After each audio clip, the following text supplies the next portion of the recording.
Hello students, मैं अनुराधा कुमारी नायक, इतिहास विभाग, मारवाड़ी कॉलेज रांची। आइए सेकेंड ईयर की छात्राओं के लिए सन 1857 की क्रांति के स्वरूप की चर्चा आज हम करेंगे। 1857 के काल को कहीं क्रांति तो कहीं विद्रोह लिखा गया है। 1857 का वास्तविक स्वरूप क्या था, यह विद्वानों के लिए वाद विवाद का विषय है। यह वाद विवाद लिखने वालों के दृष्टिकोण में अंतर के कारण उत्पन्न हुआ है। यह स्पष्ट है कि 1757 से 1857 तक अंग्रेजों की विविध नीतियों ने भारतीयों को विद्रोह या क्रांति करने को बाध्य किया। क्रांति या विद्रोह के स्वरूप के संबंध में विभिन्न विद्वानों ने अपने विचार प्रस्तुत किए हैं।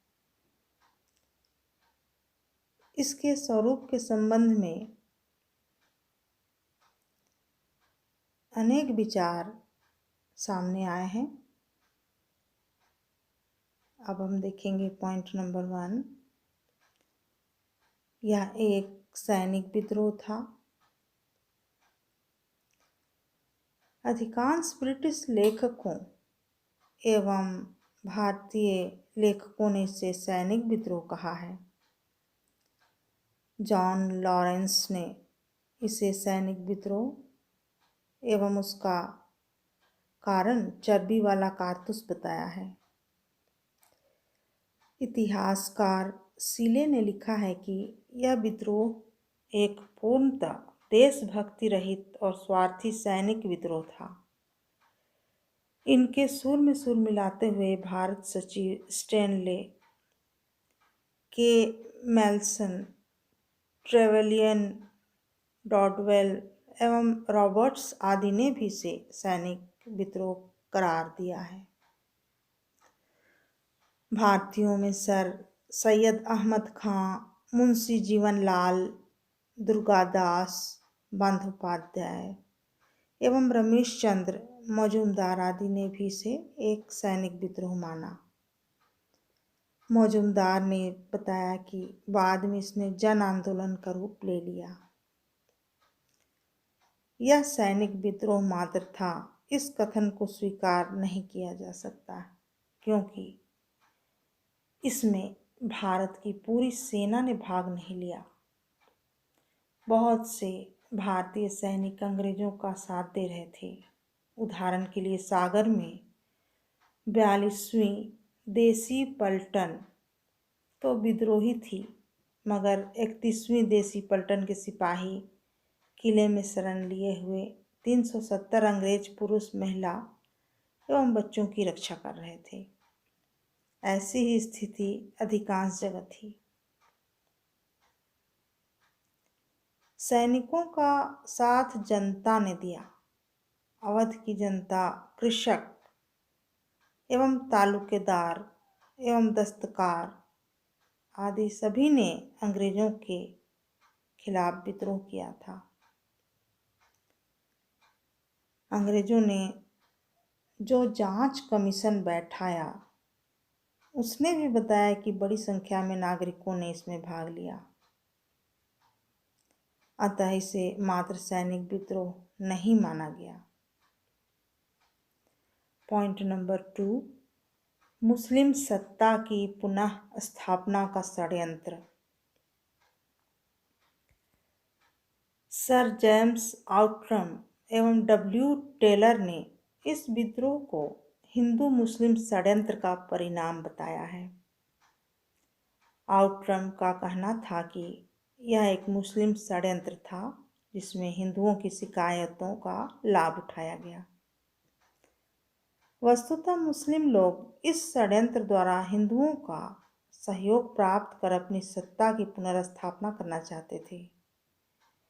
चूंकि आउट्रम लखनऊ में था एवं लखनऊ में विद्रोह का नेतृत्व बेगम हजरत महल एवं मौलवी अहमद उल्लाह शाह ने संभाला। दिल्ली में भी बहादुर शाह जफर को सम्राट बनाया गया। अतः आउट्रम ने इसे अपने मुगल साम्राज्य की पुनर्स्थापना के रूप में देखा, परंतु यह सच नहीं था। विद्रोहियों में हिंदुओं की संख्या अधिक थी। सागर में विद्रोह का आरंभ मुस्लिम शेख रमजान ने किया, मगर बाद में नेतृत्व हिंदू राजा बख्त बली को सौंप दिया। क्रांति के अधिकांश नेता हिंदू थे, अतः आउट्रम का मूल्यांकन एक पक्षीय है। उन्होंने तस्वीर के दूसरे पक्ष की अनदेखी की। आउट्रम चूंकि मुस्लिमों की बहुलता वाले क्षेत्र अवध में रहा और उसने वहां परेशानी देखी, अतः उसका आक्रोश मुस्लिमों के प्रति अधिक था। इसलिए उसने इसे मुस्लिम षड्यंत्र कहा। आउट्रम का विचार इसलिए मान्य नहीं किया गया। पॉइंट नंबर 3, सभ्यता एवं बर्बरता के मध्य संघर्ष। टी.आर. होम्स महोदय ने इसे सभ्यता एवं बर्बरता के मध्य संघर्ष बताया है। वे अंग्रेजों को सभ्य एवं भारतीयों को बर्बर मानते हैं। इसके लिए उन्होंने उन कत्लेआमों का जिक्र किया जो भारतीयों ने क्रांति के दौरान किए थे। मगर होम्स महोदय उस बर्बरता को क्यों भूल गए जिसका सहारा तथाकथित सभ्य अंग्रेजों ने क्रांति के दौरान लिया था। एल्फिंस्टन ने स्वयं अंग्रेजों की क्रूरतापूर्वक दमन की नादिर शाह से तुलना की है। अतः होम्स महोदय ने भी 1857 के स्वरूप का एक पक्षीय मूल्यांकन किया है जो उचित नहीं है। पॉइंट नंबर 4, धार्मिक संघर्ष। L.E.R. रीच महोदय ने 1857 के विद्रोह को धर्मांधों का ईसाइयों के विरुद्ध संघर्ष कहा है। उनके अनुसार भारत के हिंदू एवं मुस्लिम लोग ईसाई धर्म के प्रचार प्रसार से असंतुष्ट थे। वे इसे उनकी धर्म एवं संस्कृति पर प्रहार के रूप में देख रहे थे। अतः हिंदू एवं मुस्लिमों ने अपने धर्म की रक्षा के लिए संघर्ष किया, परंतु इस विद्रोह के स्वरूप को पूर्णतः सत्य नहीं माना जा सकता, क्योंकि भारत के समस्त हिंदू मुस्लिम इस युद्ध में शामिल नहीं थे। कई हिंदू मुस्लिमों ने अंग्रेजों का साथ दिया। पॉइंट नंबर 5, प्रथम स्वतंत्रता संग्राम। इंग्लैंड के कंजर्वेटिव दल के नेता बेंजामिन डिज़रायली ने इस विद्रोह को राष्ट्रीय विद्रोह बताया, जिसमें सैनिक उपकरण मात्र थे। बी.डी. सावरकर महोदय ने इसे भारत की स्वतंत्रता के लिए सुनियोजित संग्राम कहा। के.एम. पानिक्कर, ईश्वरी प्रसाद, आशीर्वादी लाल श्रीवास्तव एवं ताराचंद आदि ने इनके इस मत का समर्थन किया।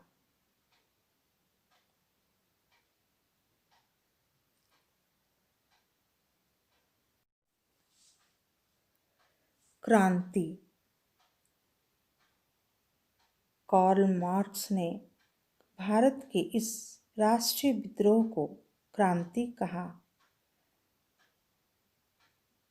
15 सितंबर 1857 को न्यूयॉर्क डेली ट्रिब्यून में प्रकाशित लेख में मार्क्स ने लिखा इन घटनाओं की परीक्षा हमें इस निष्कर्ष पर पहुंचने को बाध्य करती है कि बंगाल के उत्तर पश्चिमी प्रदेशों में ब्रिटिश फौज क्रमशः क्रांति के समुद्र के बीच टापुनुमा चट्टानों पर बनी चौकियों की स्थिति में पहुंच गई है।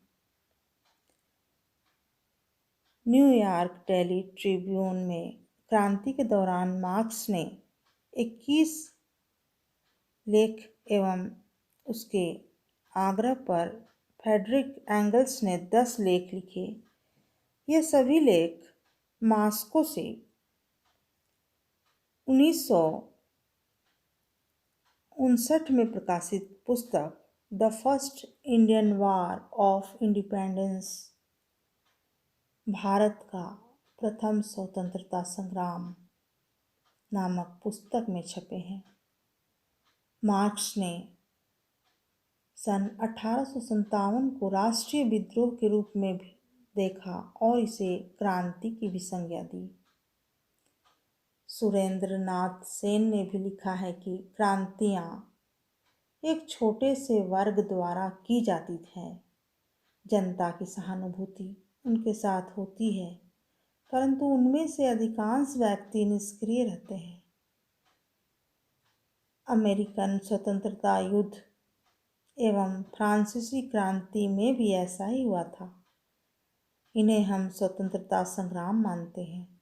अतः 1857 के विद्रोह को भी स्वतंत्रता संग्राम माना जा सकता है।